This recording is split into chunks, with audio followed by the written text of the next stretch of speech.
All right. Hey guys, welcome back. This is Quaviondre Williams. And I'm Daquon Wilson. And this is the Melanin Margin, the talk show web series where we are bringing the marginalized to the spotlight to uplift the Black voices that will no longer be silent. So let's get into the race conversations, honey. What is Black Lives Matter? So my understanding of Black Lives Matter, because let's get into it. So Black Lives Matter is a movement. It's an organization. It's so many things. It was started by 3 women of color, which I think is very important to denote, just because Yes.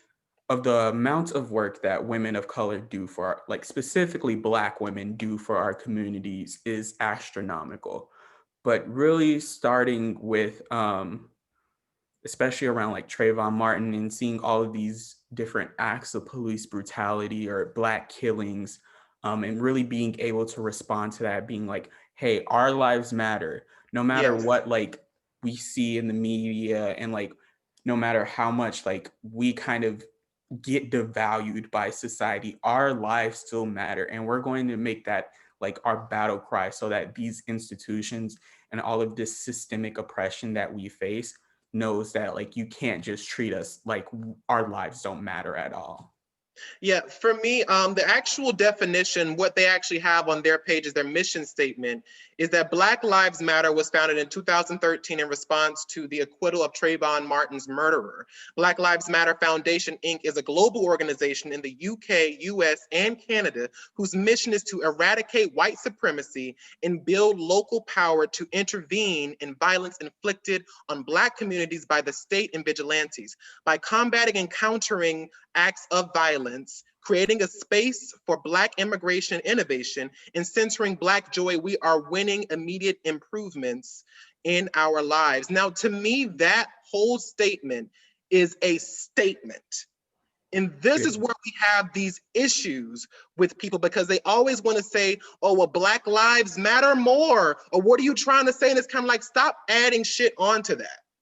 Right. It's Black lives matter. It's a simple statement. Period. But people seem to get so on the defense when they hear it, because it's immediately associated to them, mostly white people. It's immediately associated with us trying to make white people treat it. And I saw this video on Instagram, and it was like, so why are you so afraid of white people becoming a minority? Is it because minorities are treated differently? And I was like, oh shit. I was like, oh snap. And I was like, that is so accurate. People are afraid, white people specifically are afraid that if Black people did half of the stuff that they did to, if we reciprocated, and what people keep forgetting is that we are looking for fairness, equality, and respect, true equality, true respect. Right. For our lives and for our livelihood. Be grateful that we're not looking for revenge. Be grateful. I know I've already said this before, but be grateful we're not looking for revenge, and we're looking for amendments and change.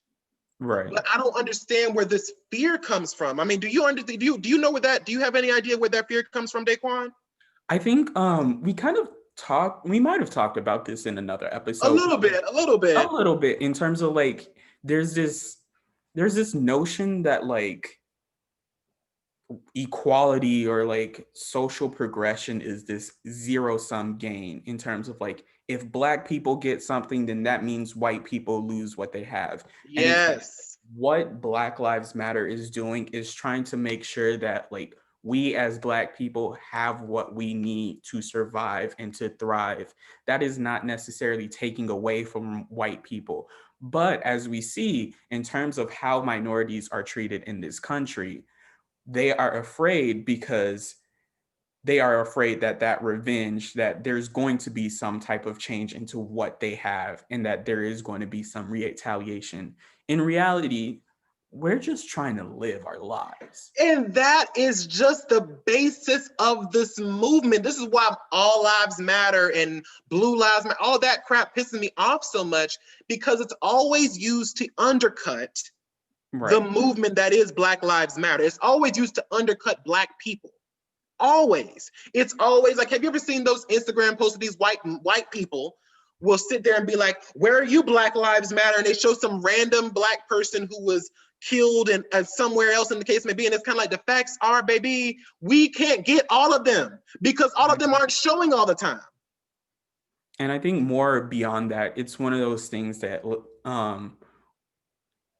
it's like so telling, like when all lives matter is trending on something like Twitter, because like you can look at Twitter trends and be like, all right, find me a time where all lives matter was trending and it wasn't after Black Lives Matter or something around that situation, because it's always being in response to Black Lives Matter, whether it's all lives matter, blue lives matter, which first of all, there is no concept of a blue life, because a police uniform, you can take that off. That is your occupation. That is not your life. That is not your livelihood. That is not like who you are as a being.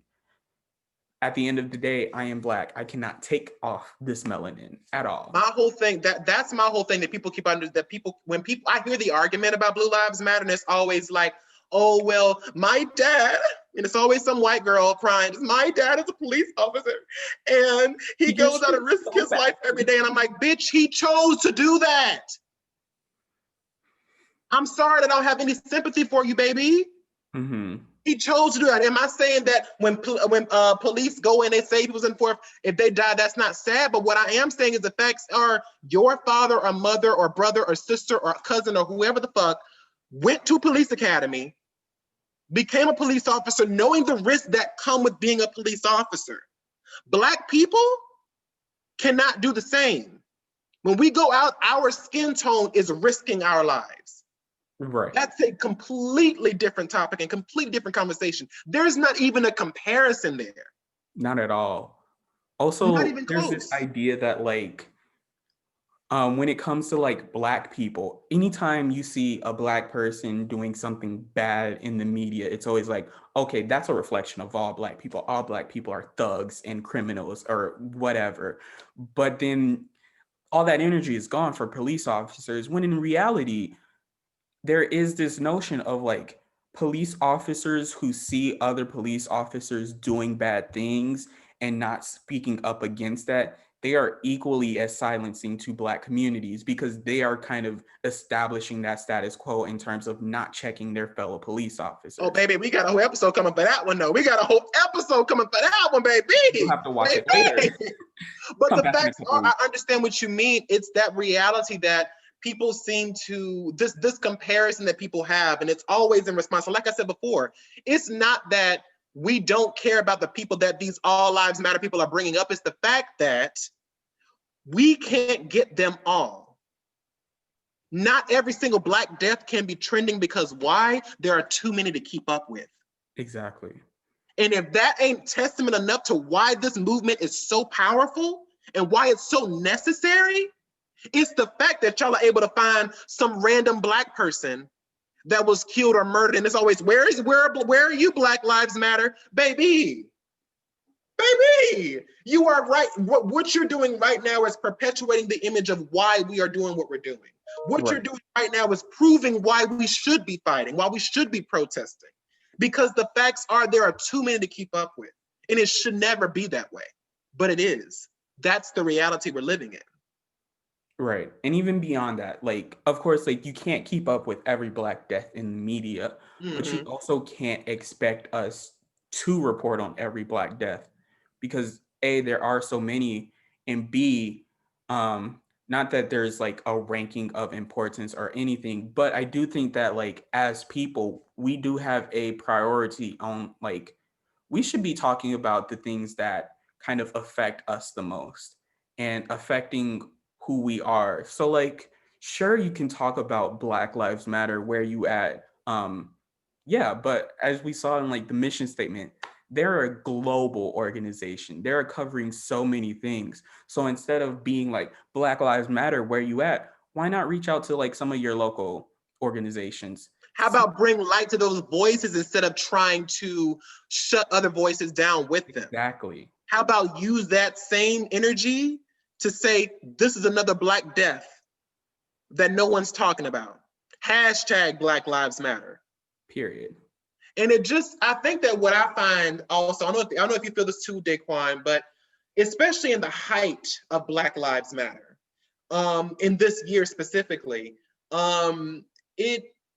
it's almost overwhelming the amount of death that we hear about when it comes to in reference to Black people on a day-to-day basis because of police brutality, because of all of this stuff and racism and systematic oppression. And it, for Black people, I don't think people understand how much that affects us on the day-to-day.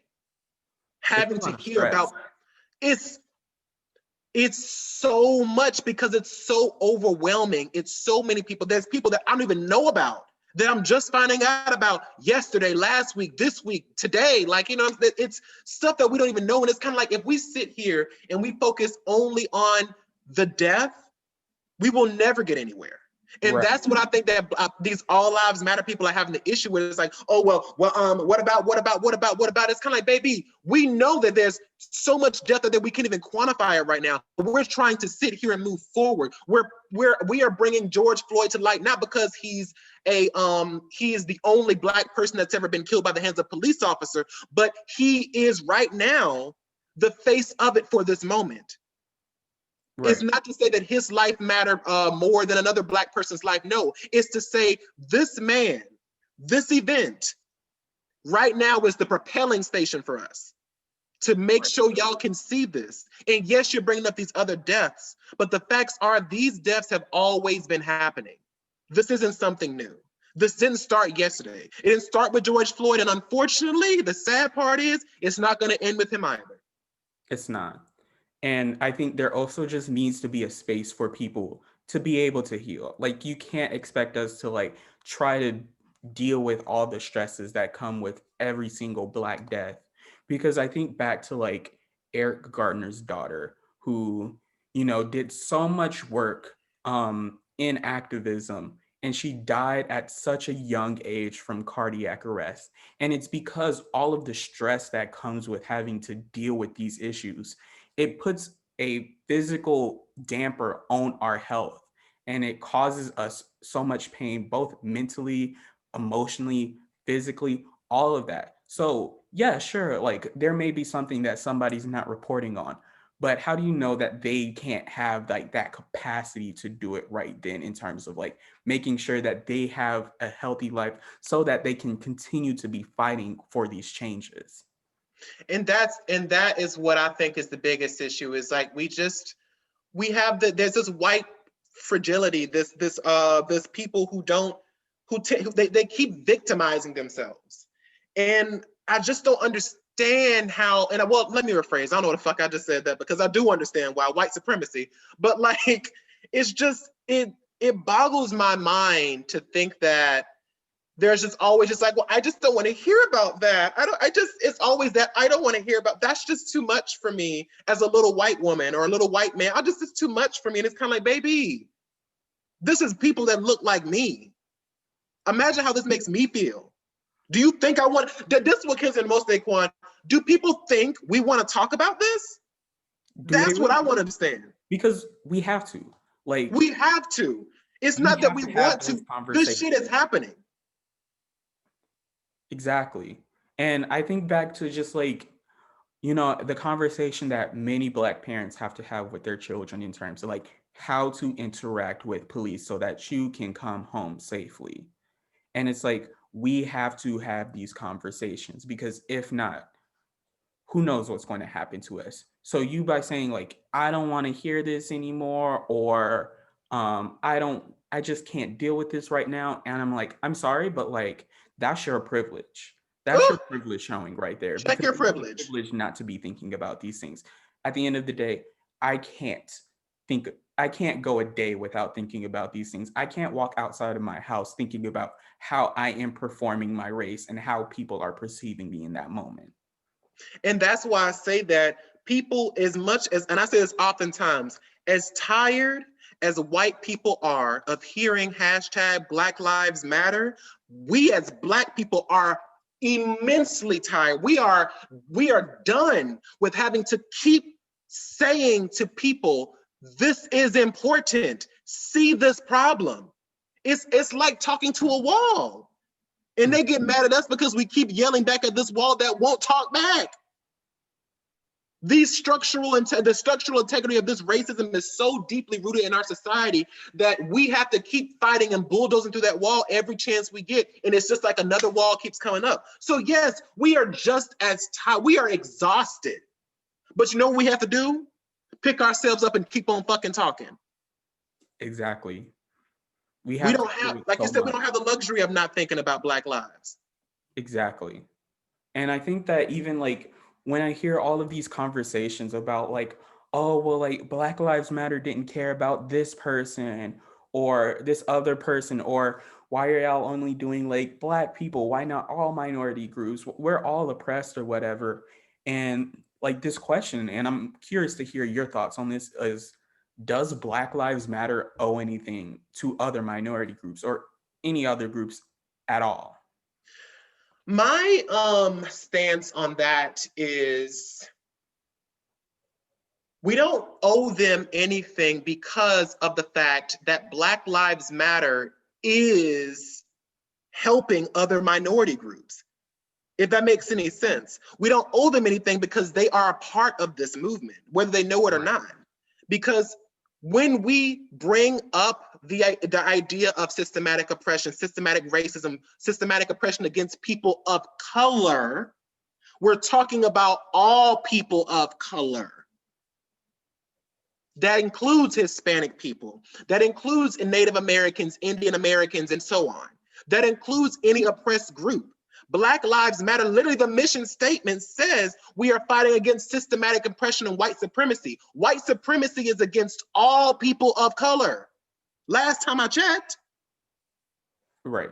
So for me personally, I believe that Black Lives Matter doesn't owe anything to anyone else because we are all one thing. We are all talking about the same thing. When we talk, when Native American, when we talk Indigenous Peoples Day, like we talked about in last episode, the fact that that's a thing, I fully support that because the facts are it is good for the whole. When Native Americans win, we win too, because that's one less person of color being oppressed by the white man or woman. Right. What about you? I agree with you. I think that we are all fighting against like this same issue of white supremacy. So I don't think that it's productive at all to try to tear down a movement because they are not doing enough with your particular demographic or whatever. And I think that like it comes back to like our earlier conversation, and there's only so much a person can do. There is only so much an organization can do. So if you are having trouble in your communities, you know, you can go to Black Lives Matter, which is a national organization, or international as it has so many global connections. But you can also go to like local organizations, local grassroots organizations that are on the ground where you live, and look at those organizations and get them to like start mobilizing. It's not just the responsibility of Black Lives Matter to do all the mobilizing. Like there are so many people, there are so many organizations that can be doing this work, and we need to be uplifting all of them. And you know what I think that is actually, and where that stems from, Daquon? That whole idea of pitting minorities against each other. You know what I'm about to say. All right, White supremacy.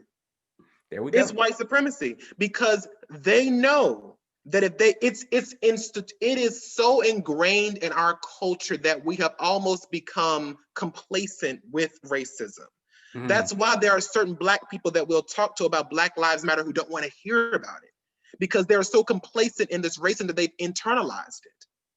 And the same goes for other minority groups. If the white man or white supremacy keeps us pitted against each other, we won't ever understand the power we have if we unite as one front. Instead of this intermingling of, well, I'm more oppressed than you, or I'm more oppressed than you, and blah, blah, blah, blah, blah, blah, blah. How about let's pause and let's see what the oppressors are. Right. Let's focus on the oppressors instead of which one of us did. It's always, and I always hear this thing too, like even against like the Holocaust and slavery, and people going like, well, the Holocaust is worse than slavery, or slavery is worse than Holocaust, so Black people hurt worse than the Jewish people, blah, blah, blah. I'm like, bitch, both of them were atrocities. Right. It doesn't, there is no bigger or worse atrocity. These are both atrocities in human history that came and stemmed from what? White supremacy. Blue and blonde, blue eyes and blonde hair, white German people. And black people being slaves to white people. It is a system of oppression. Period. It is atrocity, period. Neither one is worse than the other, so stop arguing about that. It's useless, and I would hear that oftentimes more than I would like to hear it. These arguments and these conversations where it's like, well, Native Americans are struggling worse than black people, and blah blah blah blah blah blah, and it's kind of like, fuck all of that, bitch. The reality is, all of us fucked by white people. Every person of color has been fucked over by a white person, by white supremacy in some way. Like, we don't move anywhere by playing this oppression Olympics. Like, we don't get anywhere. Like, all we're doing is saying that we are oppressed. And like, I think we understand that. I think we should be on that point of like acknowledging our own oppression. Like, that is a given. That's been happening for centuries. We need to be working towards being able to like have action and put action to fight against white supremacy on all fronts. And that is what I want us to start doing. Instead, like you said, this, and I love that phrase too, bitch. You in these hashtags, hashtag oppression Olympics. Okay, now, bitch, I see you. But that's the reality, is that people don't understand that this is all a system of white supremacy when they pit people of color against each other, because they know if we are so focused on each other, we will never actually get to the root of the real problem. Right. So that brings me up to this next question right here. Do you think that people of color, black people, Indian people, Native American people, whatever you want to call it, people of color in general, can be racist? That's a big question. And I think it goes back to our question or thoughts about like, how do we define racism? Because if you have like the Merriam-Webster definition or whatever, where it's like, oh, racism is thinking one race is better than the other, some basic definition like that, then yeah, sure. But you have to realize that racism in practice is different than racism as a theory. So how we see racism is often most through different institutions or systems. We see a lot more systemic racism than just like random people thinking that they're better than another race. Or even if we do see that, that is perpetuated or even created by systems of racism. So I think that at the end of the day, these systems were not built by Black people or people of color. They were built by white people. So you can't blame any type of systemic racism on people of color when it's naturally affecting them and it wasn't built by them at all. But I'll pass it off over to you to like get your thoughts. Yeah, for me, and I completely agree with what you're saying. For me, because I understand that train of thought, the facts are, I feel that the way I define racism, and like I think you talked about this before too, and I kind of adopted your definition, but it's power plus opportunity. What is it? What was it again? Prejudice. Yeah, power plus prejudice. Yeah, prejudice plus power. And I think that Black people or people of color can be prejudiced against another race. That is absolutely a fact. There are plenty of Black people who don't like white people. There are plenty of Black people who don't like Mexicans, and Mexicans don't like Black people, and all so forth and so on. But the reality is, Black people, Native American people, Hispanic people, people of color do not have enough power systemically to oppress another race.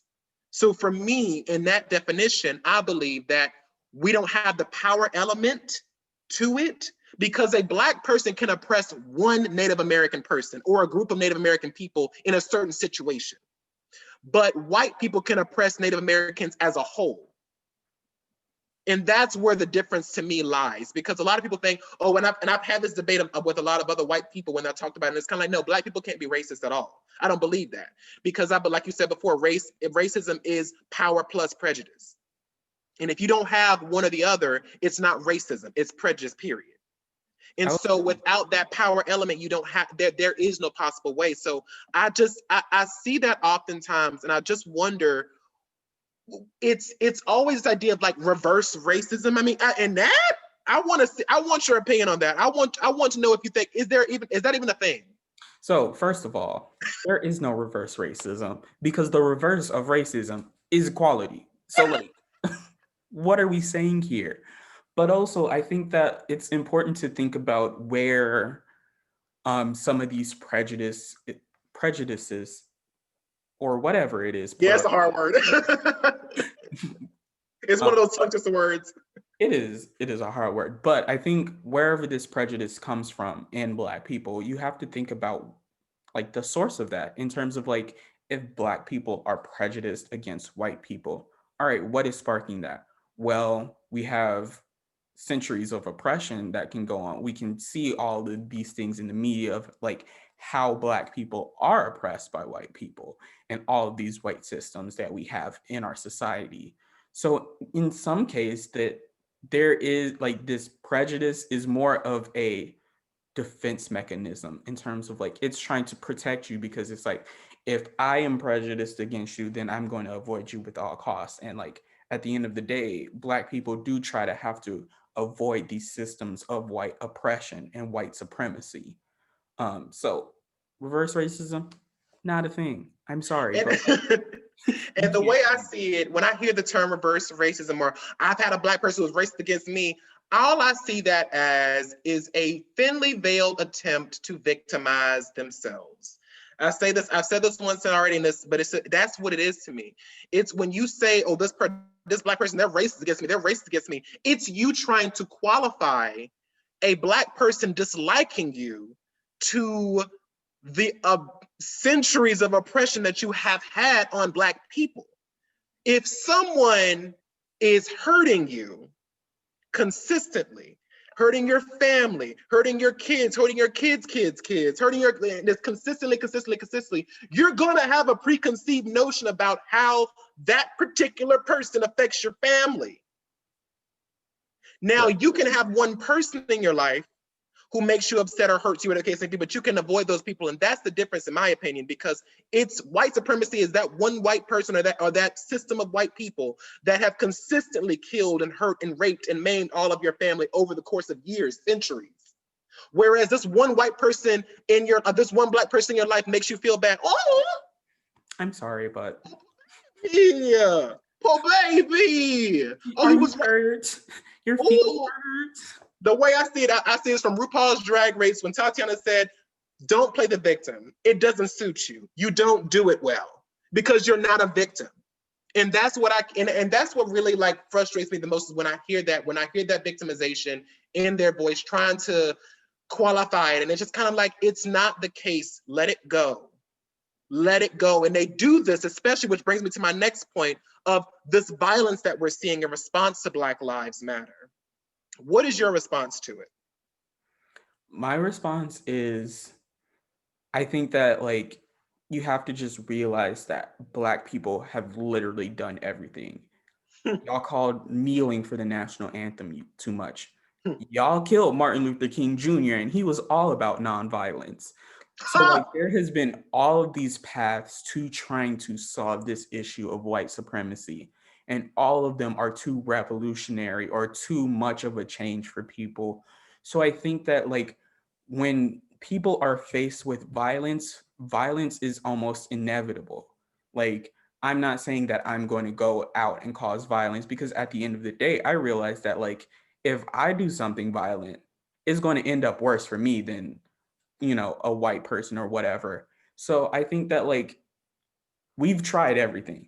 Everything has been tried. But I also think that like some of this is uh erroneously mentioned in terms of like a lot of times like when we talked about the protests back during the summer, a lot of times like some of the rioters or looters, those are paid actors, paid white actors to go and try to cause something.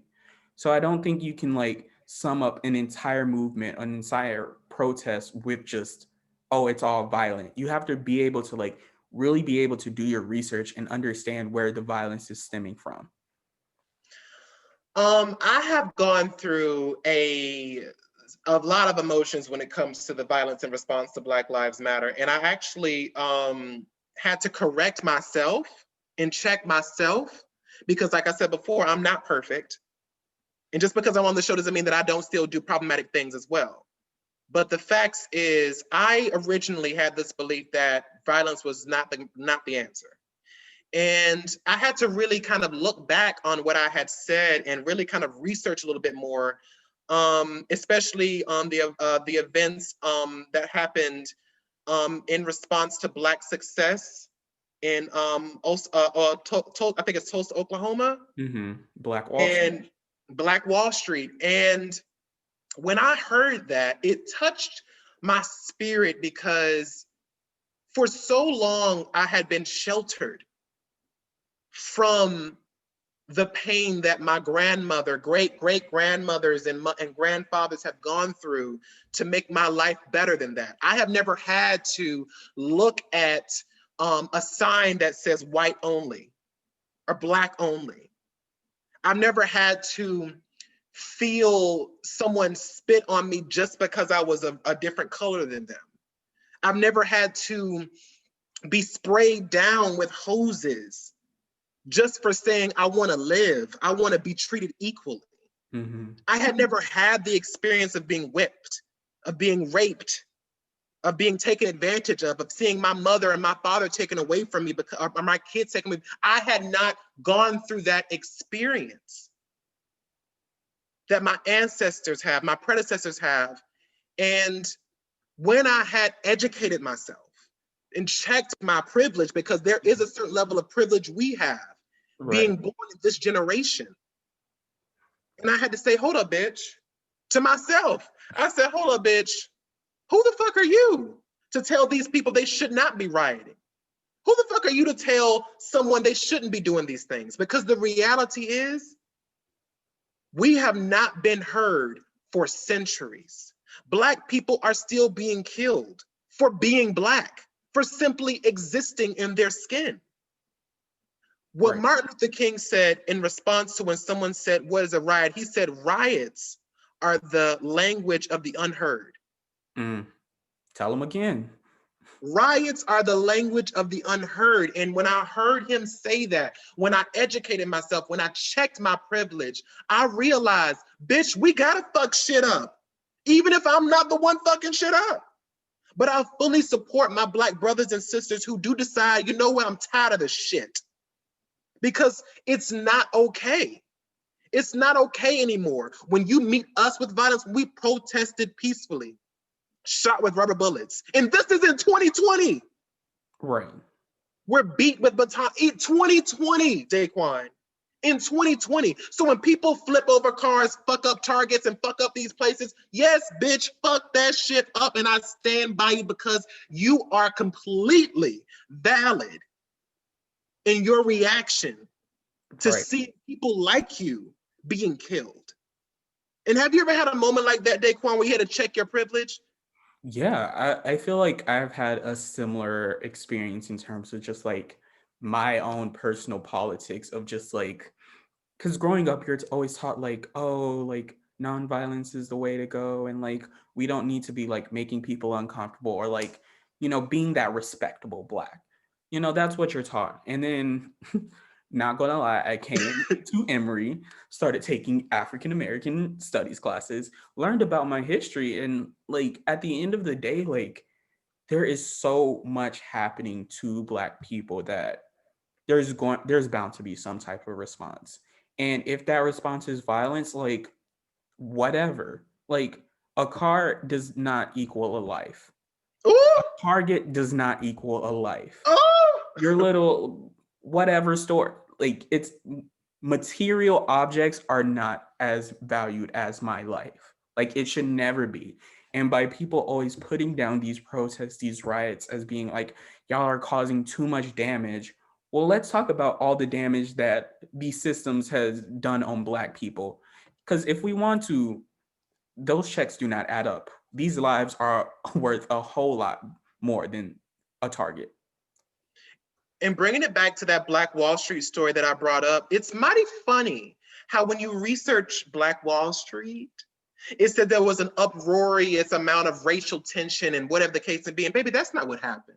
Right. That's not what it was. It wasn't racial tension. No, it was white riots, white rage, white anger at successful Black people.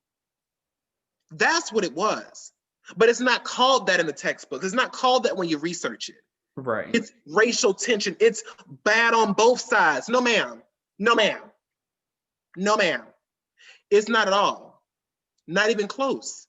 But it's mighty funny how even in these interpretations, we are seeing that when white people riot, when white people come to the State House with guns, with weapons, fully automatic shotguns and machine guns and all this stuff because they're mad about masks. Wearing a mask. And we peacefully protest. And it's, oh my goodness. Oh my goodness. What is this? When I heard our president, when these white people came up to the State House with these weapons and guns, and he was like, they're good people. They're just hurting right now. They're just struggling right now. They want to be normal. They want life to be normal again. Oh, poor white people. But when Black people riot over justified rage against another Black life being taken, it's when the looting starts, the shooting starts. Our president. And it's crazy because I can't breathe is a valid thing to start rioting for when it comes to a mask, being like, you can't breathe in the mask. But when somebody can't breathe because you have a police officer has their knee on their neck and is literally killing them, you can't protest. You can't get mad. You can't show that's too much. Daquon, that's too much. That's too much. Because a Black life is less valuable than a mask. And that is some straight bullshit. Daquon, I did not believe that that was actually our reality. That's what I was living in 2020. And yes, we all knew that our president was racist, but in my opinion, all white people are racist regardless. But the fact is, the level of white supremacy, the level of audacity for this man, this white man, to not even try, not even slightly try to understand what we are struggling with as a minority. Right. Mind-boggling. Not even denounce white supremacy on the national stage. Not even showcasing just how deeply we are still having to fight for our right to be in our skin. That is the reality we're living in 2020. So for all those people who want to say, oh, honey, slavery was so long ago. Racism, it's not real. It's not real, baby. Look at your president. Baby, look at these laws. Baby, look at these Black people still being killed. And let's not just act like the fuck George Floyd was the last Black life that died this year. It's not. It won't. Like, we're still going to have to talk about these issues. We're still going to, who knows, next year, probably going to have another incident and, you know, Black Lives Matter is going to be trending again. And then all of my white friends are going to be texting me being like, hey, I just want to check in with you. And like, we are stuck in this revolving door of oppression. We're just like stuck in this revolving door. And for so long, we're just like keep going and going, and it's all circles. Like, no matter what we do in terms of progress, oppression just takes another face coat, like we said last time. Because when it wasn't slavery, it was Jim Crow. When it wasn't Jim Crow, like all of these. And let's not forget that I still believe that Jim Crow is still in effect. We don't enforce it, but let's be really honest with the fact that those laws, some of those laws are still there. They have not been unwritten or told that this is wrong anymore, or like what's the one for amended.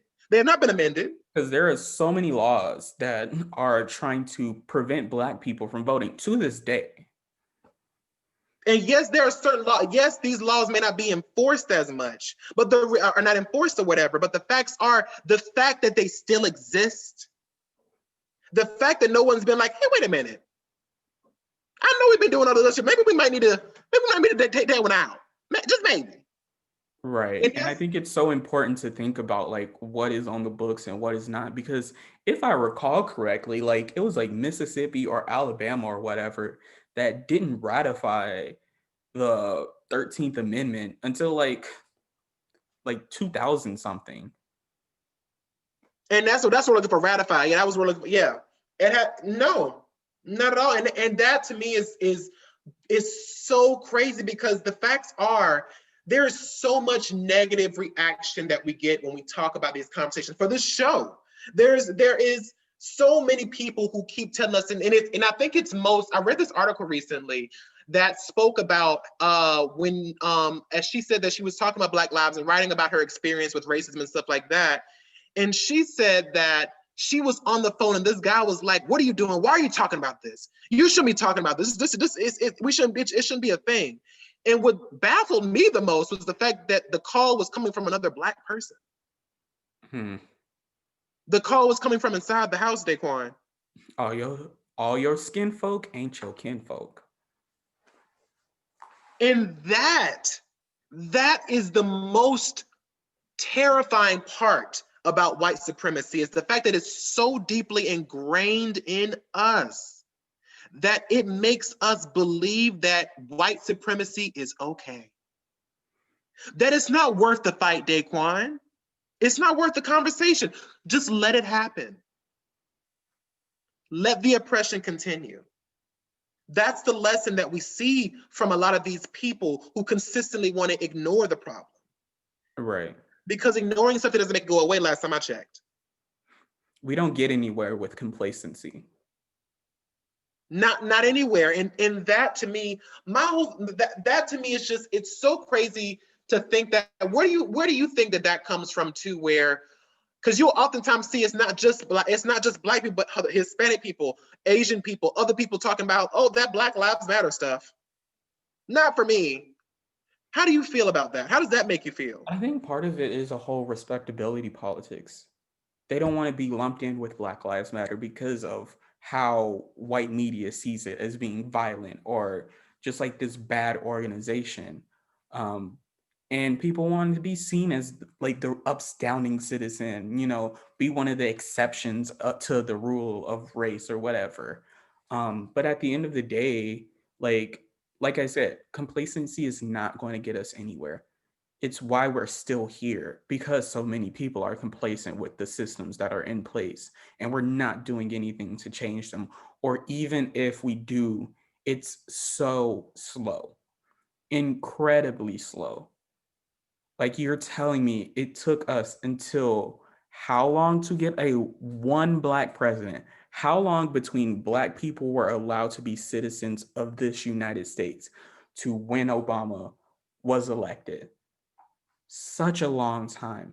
So many times of just like Black people not being seen as citizens. And it's like, all right, you got your citizenship, but we're going to still oppress you and like prevent you from voting. And then you have Voting Rights Act being passed, and then they're still trying to like get around the Voting Rights Act and doing all these types of things for voter suppression to this day. And it's like we are moving at such a snail pace that like progress doesn't feel like anything. It still feels like we are still living in this crazy time and that we should be so much further than we are. And you have all of these instances where you see a person like George Floyd, or you see Black people literally being lynched in 2020, that wake some people up and be like, wow, like this is not the progressive society that we thought it was. And it's the thing that I believe also stems from cultural supremacy, because there is a such thing as certain cultures believing that because they are above Black people. And I've noticed that a lot, that you will oftentimes hear a lot of Hispanic people, Puerto Rican or Mexican or something, that if they are a certain shade, they don't believe that you can bring home a Black person. If you are in an Asian family, you can't bring home a Black man. And that sense of cultural supremacy, I think, is what benefits white supremacy. Because as we talked about earlier, the facts are nobody benefits from white supremacy except white people. And even then, white supremacy is bad all around. It's bad for white people too.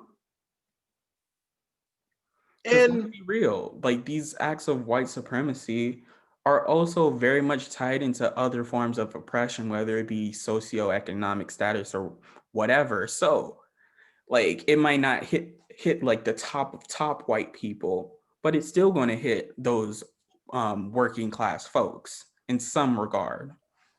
And that, I think, is the biggest thing that people don't see, is that the reason why they think that the reason why white supremacy is still prevalent and still so relevant is the fact that people think there's this idea, like I said, of cultural supremacy that helps white supremacy stay where it is and stay unmoved and unchanged. Because if we're constantly fighting amongst ourselves, we will never unite enough to be able to fight against it together. And a lot of times we will often see, like I said before, Hispanic, Asian, all the other people who distance themselves from Black Lives Matter, who's distanced themselves from the Black experience, who distance themselves from the Black struggle because of the fact that they believe that they don't have the same struggle. When in reality, like I said earlier, people of color, period, people who are not white, are oppressed by white supremacy, regardless. White Asian people are still being made fun of on television. There are people. What was that movie? I know Angelina Jolie, who played an Asian woman. Mm-hmm. There is people in Hispanic cultures. There's still so much stereotypes shown in Hispanic TV, in movies and TV shows about Hispanic people, that they're always gardeners or workers or some kind of stuff like that. There's always that. People don't even notice these things. That we are still seeing the same Black stories told over and over and over and over and over and over again about us being thugs, getting out the hood, being thugs, getting out the hood, fighting people, calling people bitches and hoes and all this other case may be, and whatever. We always see the same story over and over again. We don't ever get to see the change sometimes of the fact that there are Black people who can be successful, who cannot ever be in the streets. There are successful Black people. There are successful Asian people. The fact that there aren't very many Asian movies that center Asian Americans or Asian American people being successful, aside from Crazy Rich Asians, maybe. Right. But once again, this is just a minuscule example that I'm trying to bring to the table to showcase the fact that cultural supremacy needs to stop. In order for us to succeed, in order for us to unite together as a one united front against white supremacy and to bring it down, as if our white people help us, in our cultures, all of us, people of color, say, you know what? We're tired of all people of color being oppressed. Right. So to close out this particular episode, we're going to bring up this one little question right here, and I want to ask you, Daquon, where do you think we go from here? I've kind of already answered my side of it. What do you think? How do you think that what is the next step for Black Lives Matter? I agree with you in terms of like what you're saying, in terms of like, we need to continue to have these conversations, no matter who it makes uncomfortable, no matter how uncomfortable it makes. We need to have these conversations, and we need to go beyond conversations into action and making sure that we kind of recognize, no matter how minuscule it might be, all these small little pinpricks will draw blood and it will affect us. So we need to be able to like have spaces for Black voices. But I think another part where we need to go from here, we need to go like find some spaces of healing. Because I think for so long, like I think one of the biggest things that like even for me is just like being so burnt out that you just become numb.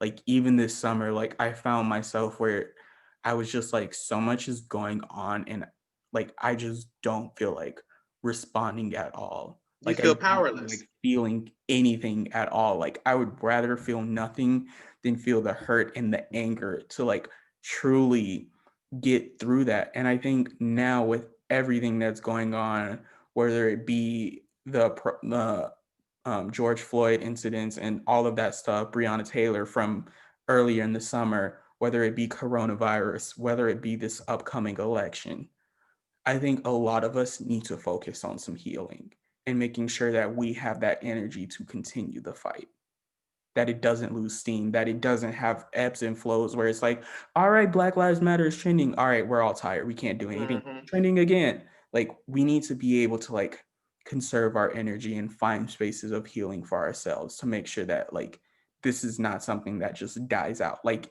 it should not be something where like Black Lives Matter was popular for the summer and now it's like tired. And that's what I've heard a lot of times. What I think is really most important is that hashtag Black Lives Matter is still important just because your themes and your social medias are back to normal. They're Right. back to trending other stuff that isn't as important. And that's why I have Black Lives Matter on my Instagram page to remind me that every day, no matter how much life is going well, no matter how many good things are happening, like you said before, there is time for healing, but there's also time for remembrance. And Right. it's also recognizing the fact that, yes, we need that space to be able to heal so that we can stay strong and keep fighting another day. And for me, the way that I find that healing is to remind myself every day that our fight is never over. Right.